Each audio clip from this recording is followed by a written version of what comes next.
아, 앞날을 생각할 때 많은 분들이 두렵고 근심스럽고 염려하는 것들이 갈수록 많아지고 있습니다. 내 앞날을 생각하고 또 내 자녀들의 앞날, 또 내가 하고 있는 일, 직장이건 사업이건 그 미래를 생각할 때 평안하고 소망이 있고 확신이 있는 것보다는 두렵고 떨리고 걱정이 되고 근심되는 것들이 훨씬 많아지는데, 그것들이 갈수록 더 심해지고 있습니다.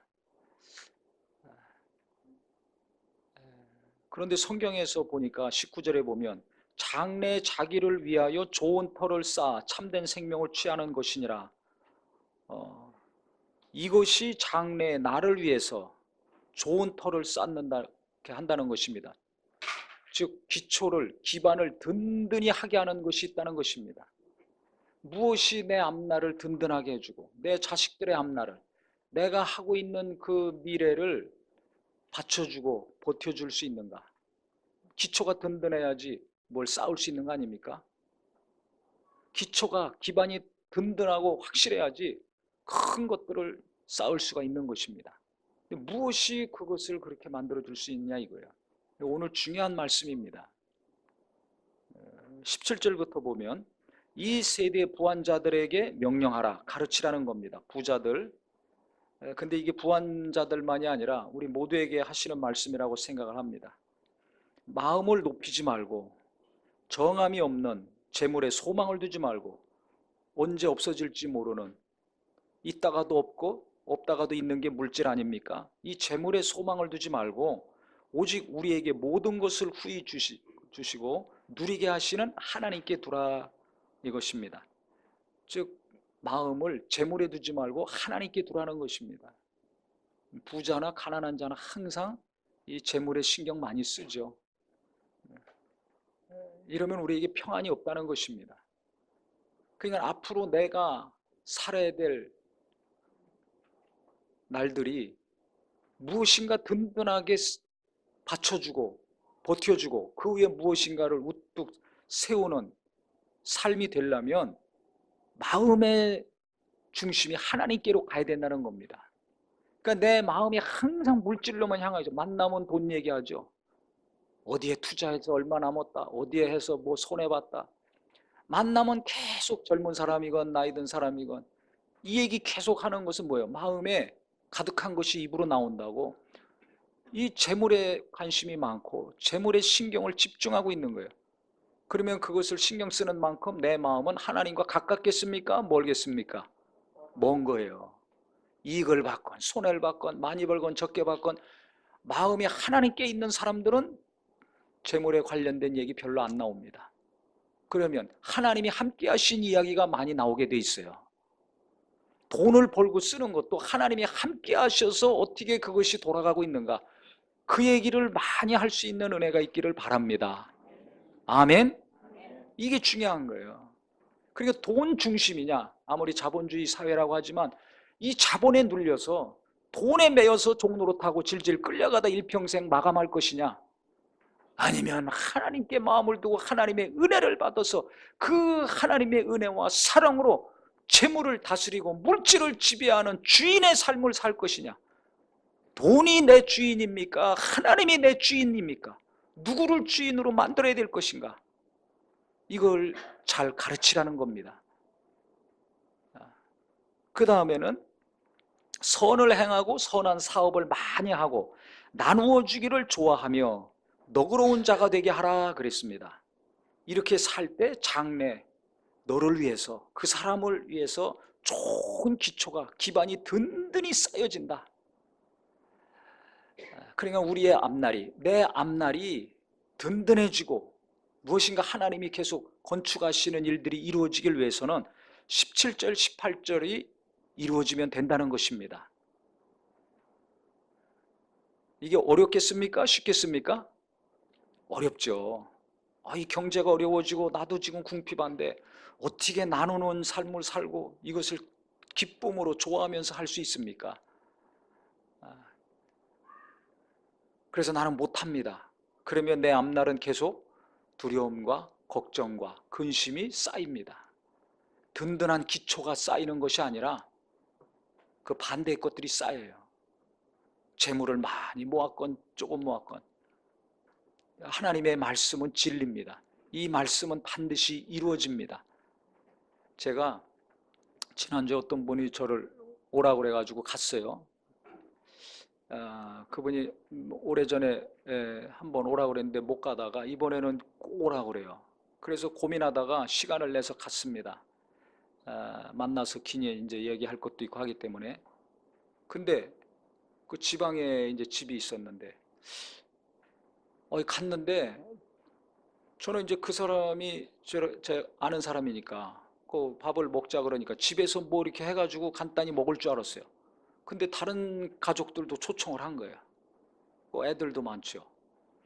그러면 자기가 불렀으면 자기가 밥을 해주고 뭐 음식을 하든지 이렇게 먹어야 될 거 아닙니까? 그런데 제가 도착하자마자 깜짝 놀랐습니다.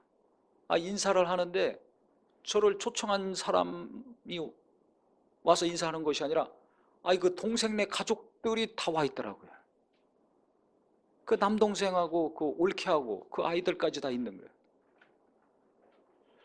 그래서 제가 이 어떻게 되는 상황인가? 아니 나는 이 사람 만나러 지금 왔는데 왜 그 동생하고 그 아내하고 그 가족이 다 와 있어요? 그리고 가만히 보니까 이게 집안에서 음식을 해서 이게 먹는 것이 아니라 부엌에서 뭐 여러 가지 준비한 걸 바깥으로 나와서 마당에다 테이블하고 의자를 다 깔아놨어요. 그늘막하고. 그 바깥에서 먹는 거죠. 집 바깥에서.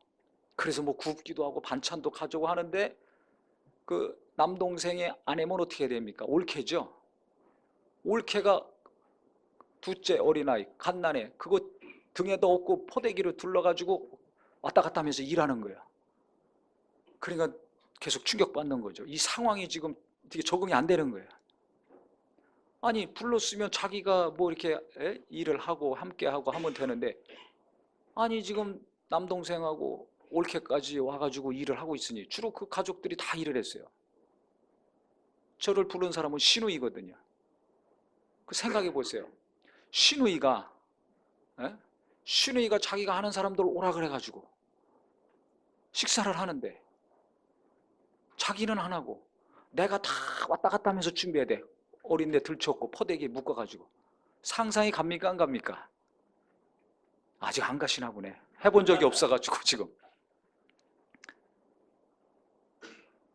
아니 어린애 업고서 들쳐매고 사람들 와가지고 그거 밥 해주는 게 쉬운 일입니까 어려운 일입니까?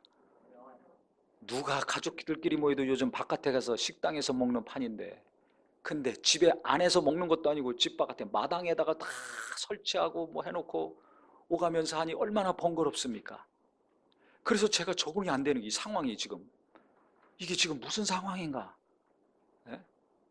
아니 그래서 이게 너무 미안하잖아요. 초면인데 처음 만나는데 얼마나 부담이 됩니까? 저를 부른 사람은 뭐 일 별로 안 해요. 그 동생하고 동생 아내가 다 하지. 근데 그 남동생 얼굴을 보니까 너무 순하고 착하게 생겼어요. 사람이. 젊은 사람인데 30대죠 부부가. 그래서 제가 첫 마디가 아니 어떻게 이렇게 순하게 생겼냐고. 이게 첫 인사였습니다. 그 정도로 사람이 순하고 착하게 생겼어요. 그러니까 그렇게 하지요. 약삭 빠른 사람 같으면 계산하는 사람 같으면 그렇게 하겠습니까? 자기 가족들하고 단촐하게 어디 가서 시간을 갖지 뭐 하는데 자기 누이가 부른 사람들을 그거 다 챙기고 먹이고 치고 설치하고 이걸 다 하겠어요. 그러니까 전혀 보통 사람은 상상하지 못한 현실이 지금 눈앞에서 펼쳐지고 있으니까 제가 이거 혼란스럽더라고요. 그래서 그 동생을 보니까 순하게 생겼어요. 그 동생은 자기 누이라서 그 일을 한다고 하지만 그럼 그 아내는 무슨 죄가 있냐 이거예요. 그래서 간단히 포대기 들러엎고 부엌으로 왔다 갔다 하고 뭐 이렇게 하는 그 남동생의 아내 올케죠. 그러니까 그분을 제가 유심히 관찰하기 시작했습니다. 과연 이 올케가 자원함으로 평안함으로 지금 이 시간을 갖고 있을 것인가 아니면 원망과 불평과 이게 그냥 막 부글부글 끓는 마음을 눌러가면서 지금 일을 하고 있을 것인가. 그래서 좀 속에서는 부글부글 끓고 있을 것이다. 제가 이렇게 생각했습니다.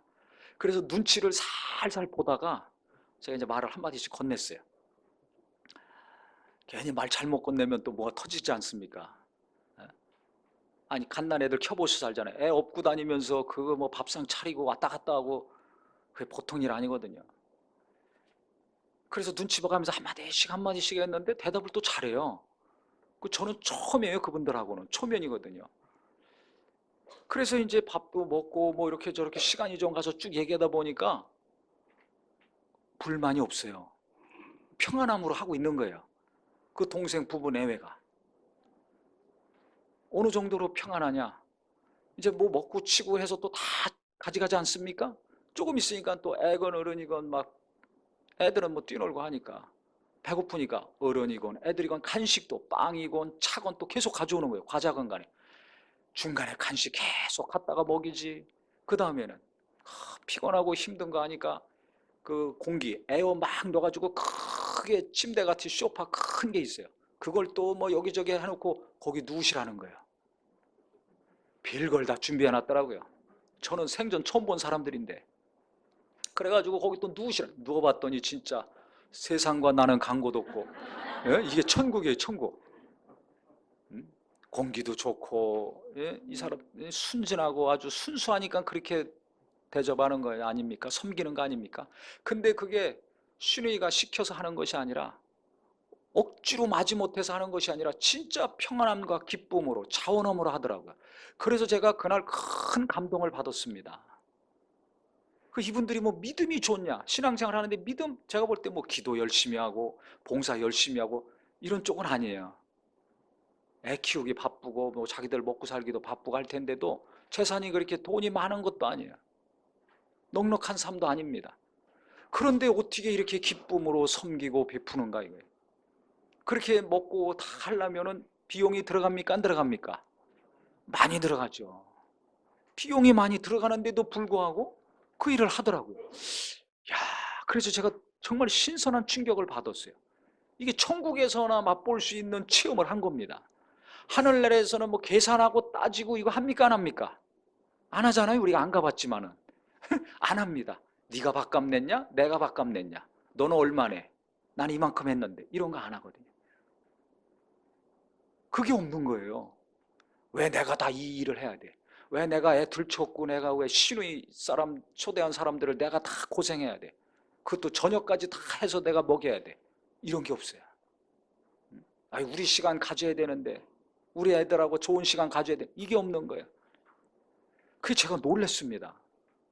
어떻게 이렇게 착할 수가 있는가? 착하니까 그렇게 하는 거죠. 돈 계산하고 자기 가족들만 단촐하게 어디 시간 가지려고 그러고 이런 거 하면 형제간에 불화가 나이죠. 한 번 밥 먹이고 그 다음에 얼마나 싸우겠습니까? 같이 살 수가 없게 되죠. 그런데 그게 하나도 없는 거예요.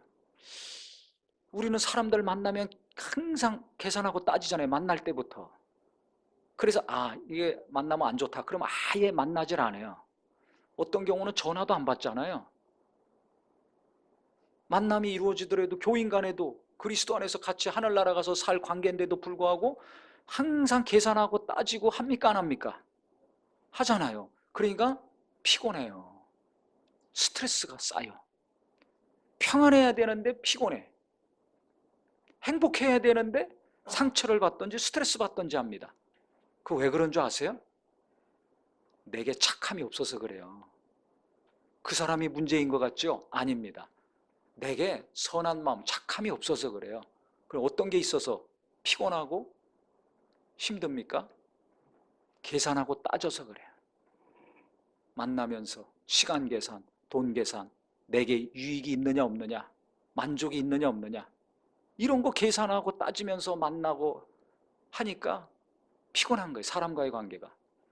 지금 여기 18절에 너그러운 자가 되게 하라 그랬습니다. 이 원어에는 이게 헬라어 원어는 무슨 뜻이 있냐면 교통하다는 뜻입니다. 서로 소통하고 교통하고 교제하는다는 뜻입니다. 자유롭게 교통한다. 기꺼이 기쁨으로 교통한다. 이런 뜻이 있습니다. 그래서 이 개역개정에는 너그러운 자, 개역 한글에는 동정하는 자, 어려운 사람들을 궁일히 여기는 자가 되게 하라 이런 뜻이 있는데 영어로는 이게 제너러스입니다.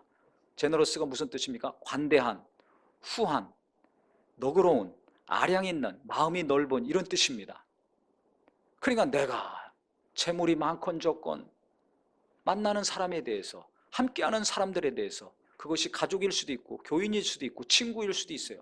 직장의 동료일 수도 있고 나보다 높은 사람, 낮은 사람일 수도 있습니다. 그 모든 사람들에 대해서 마음이 넓어 있는 거예요. 마음이 넓어, 품어. 너그럽다는 뜻은 넓은 마음으로 감싸 받아들이는 성품을 말합니다. 사람이 너그럽다, 넉넉하다는 거예요. 마음이 넓고 넓은 것뿐만 아니라 품어서 감싸주는 거예요. 이게 너그러운 겁니다. 그랬을 때 어떻게 돼요? 서로 간의 관계가 껄끄럽고 어려워집니까? 평안해집니까? 평안해지잖아요. 그래서 헬라어 원어에는 자유로운 교통, 기꺼이 교통하는 사람이라는 뜻입니다. 이 너그러움, 동정하는 자, generous.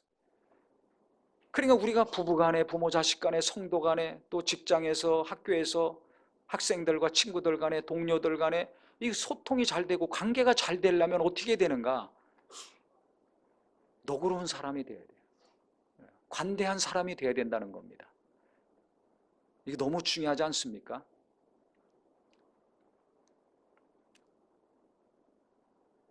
그래서 그 친구들이 가만히 보니까 젊은 사람인데도 처음 만났는데도 마음이 너무 순수한 거예요.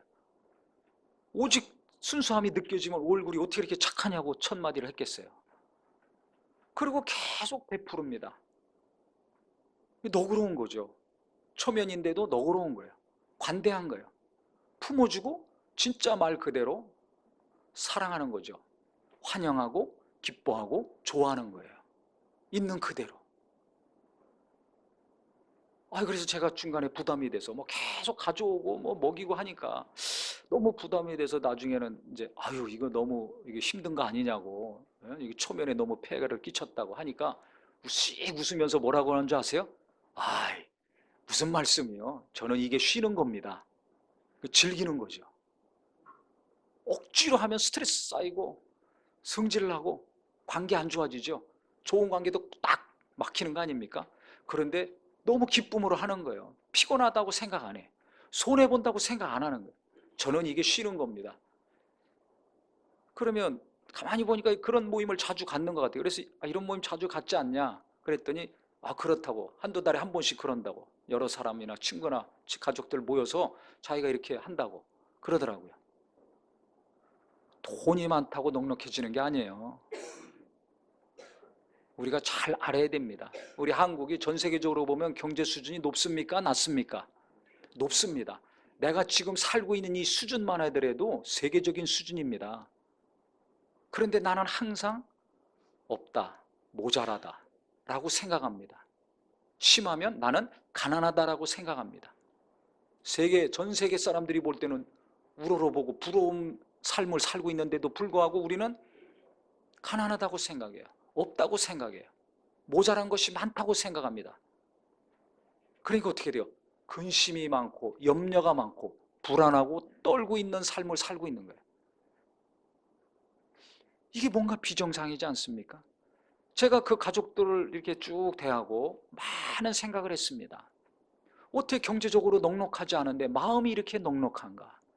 어떻게 보통 이렇게 만나면 계산하고 따지고 하는데 교회에서도 그렇게 열심히 기도하고 신앙생활하고 하는 사람들도 얼마나 약삭 빠릅니까? 얼마나 계산하고 따집니까? 그런데 그게 없는 거예요. 말 그대로 착한 거죠. 착한 거는 따지지 않는 거예요. 계산하지 않는 거예요. 주님이 계산하고 따졌으면 이 땅에 오셔서 우리 죄를 담당하시고 병도 짊어지시고 연약함을 그 고난 가운데 짊어지시고 십자가에서 죽으실 수 있습니까? 이건 계산해서 전혀 도움이 안 돼요. 1%라도 이익이 남는 게 아니에요. 그런데 일방적으로 오셨어요. 계산하고 따지는 게 없었으니까 그렇게 순종하신 것입니다. 근데 우리는 그 일방적인 예수님의 희생을 통해서, 고난을 통해서 하나님의 은혜를 받고 구원을 받고 사랑을 많이 받았는데 하나님하고도 계산하고 따지잖아요. 헌금할까 말까? 얼마 할까? 그 돈 몇 푼 그거 가지고 그냥 계산하고 따지지 않습니까? 또 이 모임에 갈까 말까? 봉사할까 말까? 밥값 내가 더 낼까? 아니면 얻어먹을까? 뭔가 계속 빠져요. 그러니까 하나님 앞에서 따지니까 하나님과의 관계가 평안하질 않아요. 은혜를 많이 받는다는 것은, 사랑을 많이 받는다는 것은 하나님과의 관계에 막힌 것이 없을 때 그렇게 됩니다. 예수님이 오셔서 내 죄를 담당하시고 죽으시고 부활하신 것을 성령으로 체험하고 깨달았을 때 심령이 평안하고 기쁨이 넘치지 않았습니까? 그래서 막 헌금하고 싶고 전도하고 싶고 기도하고 싶고 말씀 보고 싶고, 그래서 누가 시켜서가 아니라 내가 하고 싶어서 기쁨으로 자원함으로 모든 신앙생활을 했습니다. 그런 체험이 있으시죠? 그런데 어느 날부터 부담스러워. 기도하는 게 부담스럽고 성경 보는 것도 부담스럽고 전도하는 거, 헌금하는 거, 봉사하는 거, 어떤 경우는 예배 가는 것도 싫어. 교회 오라고 전화 오는 것도 부담스럽고. 그 왜 그런 줄 아세요? 하나님과의 관계에 뭐가 막혀서 그래요. 그러면 은혜가 안 돼요. 하나님의 관계가 뭐가 딱 꼈어요. 그러면 하나님이 그렇게 부어주셨던 은혜와 사랑이 내게 오지 않습니다. 그러니까 하나님과 나하고 가로막고 있는 것이 무엇인지를 빨리 깨닫고 제거해야, 내가 회개할 것이 있으면 빨리 회개하고 깨닫고 바꿔야 될 것이 있으면 빨리 깨닫고 바꿔야 이게 싹 빠져나가서 평안이 오고 그 다음에 기쁨이 오는 거거든요. 우리 간증하는 분들 잘 들어보세요. 대부분의 간증이 뭐예요? 누군가를 미워하거나 용서하지 못했다가 아니면 오해했다가 그것을 하나님이 깨닫게 하시고 만져주셔서 미움이 없어지고 용서하게 되고, 그러니까 어떻게 돼요? 그 순간에 마음이 평안하고 기쁨이 넘쳐. 그러니까 간증하는 거 아닙니까? 그러니까 평안한 마음으로 사는 거 아닙니까? 그러니까 하나님의 은혜를 계속 받고 하나님의 사랑을 계속 누리려면 하나님과 나와 막힌 것이 없어야 됩니다. 이것을 예배할 때마다 기도할 때마다 이것을 잘 깨닫고 제거하는 은혜가 있기를 바랍니다. 그러면 어떻게 돼요? 하나님께 무엇을 드리든지 아깝지가 않아요. 무슨 일을 하든지 교회에서 일하면서 피곤하지 않아요. 육체는 피곤하지만 마음은 기쁩니다. 즐거움과 기쁨을 하는 것처럼 놀러 다니는 것보다 기쁘고, 이게 기뻐요. 사랑하니까. 사랑하면 계산하고 뭘 안 한다고요? 따지는 거 안 합니다. 사랑하니까 자원함과 기쁨으로 헌금도 하고 봉사도 하고 전도도 하고 하는 거 아닙니까? 근데 어느 날 하나님에 대한 사랑이 식었어요. 그러니까 슬슬 후퇴하는 거예요. 잘 보세요. 내가 진짜 하나님 사랑하는가? 하나님은 변함없이 나를 사랑해 주셨는데, 예수님이 일방적으로 계산하지 아니하고 희생하심으로 나를 구원해 주셨는데 나는 왜 변질되고 있는가? 왜 사랑이 식어지고 있는가? 그 결과는 뭐예요? 은혜와 하나님이 주시는 것들이 줄어들고 있다는 거예요. 내가 하나님 앞에 계산하고 따지면 따질수록 누가 손해봅니까? 내가 손해보는 겁니다. 하나님 손해 안 봅니다. 그래서 오늘부터 하나님 앞에 계산하고 따지는 거 하지 맙시다. 아멘? 왜? 내가 손해보는 거니까. 은혜 받아야 되잖아요. 하나님의 위로와 사랑과 도우심이 임해야 되잖아요. 그 좋은 것을 후하게 부어주시는 그분 앞에서 뭘 계산하고 따지고 있습니까? 우리가 돈 주고 구원받았습니까? 아니잖아요. 100% 은혜로 구원받았잖아요. 일어난 장 안 드리고 은혜 받았잖아요. 그래서 성경에도 자원함과 기쁨으로 해라 그랬습니다. 그래서 사람과의 관계도 마찬가지예요. 진짜 사랑하면 그 가족들처럼 진짜 사랑하면 베푸는 삶, 나누는 삶을 삽니다. 많아서가 아니라 적은 것이라도 기쁨으로. 여기 나와 있죠. 선을 행하고 선한 사업을 많이 하고 나누어지기를 좋아하며 그랬어요. 나누고 함께하는 것을 좋아함으로 한다는 겁니다. 자원함과 기쁨으로 한다는 거예요. 그러니까 관계가 좋아지는 거죠. 은혜로운 관계가 되는 거예요. 그러면서 전도할 때 교회 나오고 예수 잘 믿을 거 아닙니까? 근데 인색하고 약삭 빠르고 손해 안 보고 자기중심적으로 생각하면서 일하고 말하고 살 때 어떻게 거기서 복음을 전하는 게 되겠어요? 너나 잘하세요. 그러지. 그래서 제가 그 가족들을 대하면서 많은 것을 생각했어요. 예수 믿는 사람들이 이렇게 살아야 되는데, 교회가 이런 곳이 돼야 되는데, 왜 믿는 자들끼리 모여도 뭔가 순수함이 없는가? 왜 기쁨으로 나누어주는 것이 안 되고 있을까? 왜 좀 뭔가를 하면 그 다음부터 계산하고 따지게 될까? 하기도 전부터 왜 계산하고 따지는 전문가가 됐을까? 항상 그렇게 살고 있으니까 그게 익숙해진 것 같아요. 세상에서나 교회에서나 가족 간에 형제 간에 똑같아요. 항상 계산하고 따져. 제가 얼마 전에 누가 전화가 왔어요. 만나자고. 그래서 약속을 했습니다. 근데 이게 부담이 되는 거야. 이상하게. 그런 적이 없었는데 그냥 만나면 되잖아요. 무슨 얘기를 할지 모르지만. 근데 이상하게 막 뭔가 집중적으로 제가 일을 해야 되는데 이게 집중이 안 돼요. 왜? 그 사람과 약속 때문에.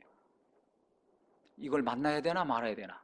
연기시킬까? 취소시킬까? 막 계속 갈등이 됩니다. 왜 그런가 생각해 봤더니 저는 진심으로 되어 있는데 그분은 정말 순수성이 좀 떨어져요. 순수하고 진실해야지 저는 만남을 지속하거든요. 순수하고 진실하면, 선한 마음으로 정말 하나님 사랑하고 영혼을 사랑하면 아무리 피곤하고 힘들고 바쁘더라도 만납니다. 뛰어갑니다. 한국이건 해외건 간에 어디든지 간에. 그런데 이게 진실하고 순수성이 떨어져 있는 것 같아요. 그래서 그러면 제가 아주 어려워요. 이 순수하고 진실하지 않은 사람들 만나려면 제가 너무 힘듭니다. 그냥 아예 관계를 안 하든지 아니면 어느 정도 거리를 두든지 하는데 이제 그게 이제 느껴지니까 여러 가지로. 그러니까 제가 자꾸 신경이 쓰이더라고요. 이 만남에 대해서. 이게 어떻게 해야 되나 제가 고민했는데 하나님이 깨닫게 하신 것은 내가 왜 이렇게 부담스러워하지? 내가 이 사람과 만남을 왜 자꾸 이렇게 신경 쓰지? 이 이유가 문제가 있는 거 아닙니까? 그 하나님께서 깨닫게 하신 것은 내 안에 사랑이 없구나. 사랑하면 뭘 한다고요? 계산하고 따지는 거 안 하잖아요. 근데 자꾸 내게 신경이 쓰여. 이거 만나야 돼 말아야 돼. 자꾸 계산하고 재는 것은 사랑하지 않는다는 증거죠. 그걸 하나님이 알게 하셨어요. 동시에 한쪽에서는 너무 큰 사랑을 받고 순수함과 진실함을 체험해서 이렇게 사람이 살아야 되는구나. 깊은 감동을 줬는데, 신선한 충격을 줬는데, 동시에 한쪽에서는 제 안에 사랑이 없어가지고 제가 계산하고 따지면서 고민하는 것을 하나님은 보게 하시는 거예요. 그러면서 제가 회개했죠. 내가 갈등할 게 아니라 만나야 되나 말아야 되나 고민할 게 아니라 무조건 만나야 되겠다. 나를 이용하더라도 어떤 만남이 될지 모르지만 약삭 빠른 사람이었거든요. 약삭 빠르다는 것은 좋은 의미입니까? 좀 안 좋은 의미입니까? 약단하는, 머리가 좋다, 두뇌 회전이 빠르다, 똑똑하다, 좋은 의미죠. 근데 약삭 빠르다는 것은 손해 안 본다는 거예요. 좋은 머리 회전, 똑똑한 지혜를 가지고, 머리를 가지고 절대 손해 안 보고 싹싹싹싹 다 빠져나가는 게 약삭 빠른 거 아닙니까? 약삭 빠른 것은 이게 예수 믿는 사람으로서 좋은 게 아니에요. 약은 거 좋은 거 아닙니다. 그러니까 절대 손해 안 봐. 절대 손해 안 봐. 내 가족들, 내 자식, 나, 이것만 하는 거죠. 이것을 위해서는 내가 뭐든지 할 수 있어. 근데 그 이외에는 절대 내가 시간이나 물질이나 힘을 쏟는 것은 안 돼. 하더라도 조금만 해야 돼. 적당히 해야 돼. 이것에 대한 전문가, 이런 사람들이 약은 사람들이거든요. 절대 아주 자기 이익과 이속을 위해서만 사는 사람들이죠. 남을 배려하고 용납하고 관대하게 품고 감싸고 나누는 거 절대 안 합니다. 이런 사람들은 어쩌다 한번 하죠. 그것도 찔끔 지속적으로 안 합니다. 이러면 어떻게 되느냐? 장래에 좋은 터가 쌓이질 않는 게, 기초와 기반이 든든히 쌓이지 않는 자가 되는 겁니다. 나는 많이 쌓았다고 그거 가지고 만족할지 모르지만 하나님이 보실 땐 기반이 없어요. 기초가 없는 거예요. 그럼 무슨 집을 짓습니까? 그러니까 벌거벗은 구원이라고 하는 겁니다. 나중에 처소가 준비될 텐데 하늘나라 어떤 집에서 사시려고 합니까? 이 땅에서만 좋은 집에서 살려고 하지 마시고 재산 많이 모아서 자식들 집 한 채씩 주고 싶죠? 자식들 좋은 집에서 나중에 살게 하고 이 땅에서도 앞날이 희망이 있으려면 나누면서 사는 삶, 기쁨으로 사랑함으로 섬기면서 베풀면서 사는 삶을 가르치고 행동으로 움직이는 우리 모든 부모요 자녀들이 되기를 예수 이름으로 축원합니다. 그렇게 사는 사람들이 이것이 장래에 자기를 위하여 좋은 터를 쌓 참된 생명을 취한다 그랬어요. 앞으로 기반을 든든히 쌓아야 뭔가를 지을 거 아닙니까? 그 기초를 뭐냐 이거예요. 나누는 거 기뻐하는 자, 자원함으로 함께하는 거, 이거 잘하는 사람이라는 겁니다. 이거 할 수 있겠습니까? 이런 거 전혀 생각하고 사셨다면 오늘부터 고민하시기 바랍니다. 어디다 투자해야 얼마를 모을 수 있는가만 고민하지 마시고 누구랑 어떻게 어떤 나누는 삶을 살아야 될 것인가 이거 생각하셔야 돼요. 기업도 마찬가지예요. 장사하는 것도 마찬가지예요. 내가 쭉 이래가지고 재산 모아고 통장에 숫자 늘어나는 거 그것만 기뻐하면은 그 의미 있는 삶이 아닙니다. 예수 안 믿는 사람도 그것으로 기뻐합니다. 그 진짜 예수 제대로 믿으면 어떻게 되겠습니까? 이 말씀처럼 선한 일을 사모하게 됩니다. 주님이 오셔서 일방적으로 희생하셨잖아요. 고난을 담당하셨잖아요. 그래서 우리를 살려주셨잖아요. 그러니까 내 배만 두드리고 채워서 만족하고 기뻐하는 육적인 삶이 아니라 어떤 삶을 사는가? 많건 적건 나보다 더 어렵고 힘든 사람들, 어려운 기업, 어려운 장사하는 사람들을 돕는 자가 됩니다. 나누면서 같이 사업을 잘하고 같이 장사를 잘하는 일을 하는 자가 됩니다. 그런 사람을 하나님은 기초를 든든히 쌓게 해주신다는 거예요. 그러니까 그런 사람들은 갈수록 하나님이 도우시고 더 좋은 것들, 더 큰 것들을 이루게 하시죠. 교회도 마찬가지입니다.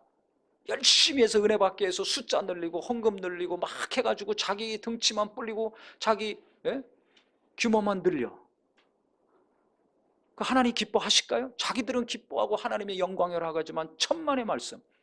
아니 옆에서 다 죽어가는 교회들 힘든 사람들이 얼마나 많은데.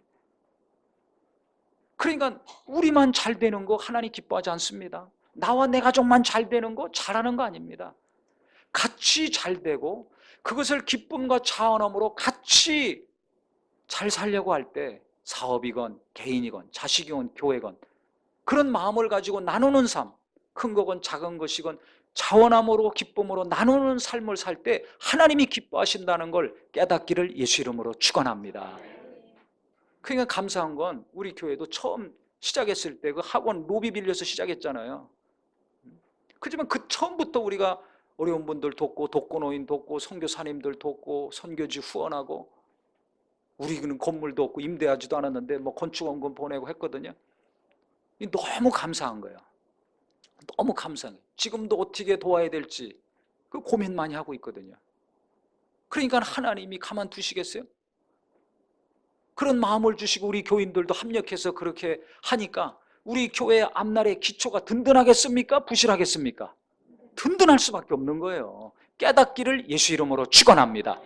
뭐 성경 공부 있고 이 시스템 저 시스템 있고 뭐 시설도 잘 돼 있고 한데 기초가 부실해서 시간이 가면 흔들리는 교회들이 얼마나 많습니까? 왜 흔들려요? 이기적으로만 했으니까 자기들을 위해서만 쌓았으니까 그렇게 되는 거예요. 사업도 마찬가지고 개인도 마찬가지입니다. 우리 젊은이들도 마찬가지입니다. 아무리 나밖에 모르는 세상이라 하지만 내 것 챙기기 바쁘고 나만 알면 미래가 갈수록 더 두렵고 떨리고 근심거리가 많아집니다. 근데 섬기고 베풀고 나누는 삶을 살면 어떻게 됩니까? 하나님이 든든한 기초와 기반을 닦아주시고 그 위에 뭔가를 이루게 해주신다는 것입니다. 그래서 이 땅에서도 그렇고 하늘나라에서도 그렇고 하나님이 좋은 것들을 잘 지어주시는 복된 앞날이 되기를 예수 이름으로 축원합니다. 예수 이름으로 축원합니다. 그래서 오늘 말씀 마음을 항상 하나님께 두고 그 다음에 선한 일을 하고 나누어 주기를 좋아하는 넓은 마음들이 다 되셔서 우리 하나님께서 귀하게 여기심으로 가정에서나 교회에서나 어디서나 서로 간에 소통이 잘 되고 교제가 잘 되고, 그 다음에 사랑은 조건 없이 따지지 않고 계산하지 말고 주님이 내게 베푸신 사랑을 생각해서 나도 정말 섬겨야 되겠구나, 나도 함께 해야 되겠구나, 만나야 되겠구나, 시간을 나누고 물질도 나누고 삶도 나누는 삶을 잘 살아야 되겠구나 하셔서 가면 갈수록 괴로운 인생이 아니라 행복이 넘치는 복된 인생이 되기를 예수 이름으로 축원합니다. 예수 이름으로 축원합니다. 기도하겠습니다.